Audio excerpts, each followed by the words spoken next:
Iowa tonight, we do not know. He's fighting for third at best at this point. It could wind up below that. We are still waiting for Senator Ted Cruz and his speech.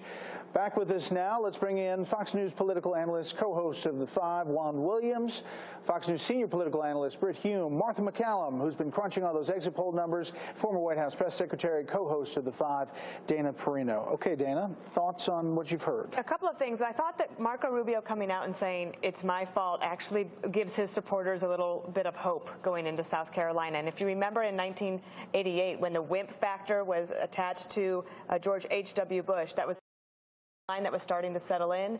They had to fight back really hard. I think that Marco Rubio, if he hopes to survive this, has to fight back just as hard tomorrow morning before that trend line sets in as the robot instead of the wimp. It's definitely a shift, because today out on the campaign trail and yesterday we heard him denying essentially that he had had a bad night and saying, I just said that because I believed it. I said that because I believed it.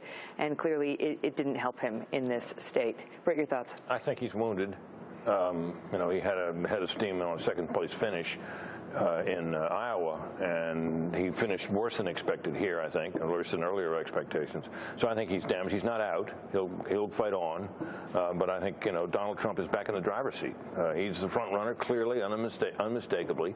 The other thought I have is, Jeb Bush was trying to do something here. He spent a lot of time here and a ton of money, and you all know the numbers. And this is at best a tie for what, third or fourth? Third. I don't know how the Bush campaign can spin that into momentum to go south. He's got plenty of money. Maybe he'll do it, but I don't think he's got any traction. Martha, the team Jeb, that includes the super PAC and the campaign, ran 11,917 commercials. They spent $36 million here. Ted Cruz, who looks like he's going to beat Bush here, just spent $580,000 and only ran 441 commercials. Yeah, I mean, Ted Cruz is going to be one of the interesting stories coming out of here. He has said all along that his strategy was to find that very conservative voter, that evangelical voter, and to turn them out in numbers that people hadn't seen in prior elections. The exit poll numbers show that they're coming out about the same as they did then, but they are coming out for Ted Cruz. And, we're talking a lot about Kasich, about Bush, about the stories and whether or not Rubio can survive. But Ted Cruz comes out of this in a pretty strong position tonight, and he can feel pretty good going into South Carolina. Juan, Carly Fiorina has already said that she's going to continue on, and as has Ben Carson tonight, according to reports. We haven't yet heard from Chris Christie, but one assumes we can hear the same. We're going to expect the same. Is that realistic? No, there's no reason for them to continue at this point. So I would also add in there Jim Gilmore.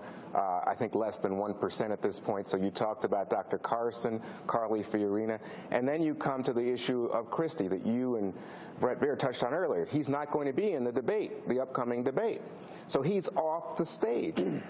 That's a pretty strong signal. And remember, he invested everything here, his time, his focus, what resources were available to him. He said, this is my play. This is the platform I need to spring forward, and it just didn't happen.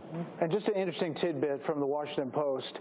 They say that Richard Weitz, a 73-year-old retired janitor from Massachusetts, is excited tonight because he got more votes than Mike Huckabee, Rick Santorum, and Jim Gilmore. He happened to be the candidate between Donald Trump and Jeb Bush on the ballot.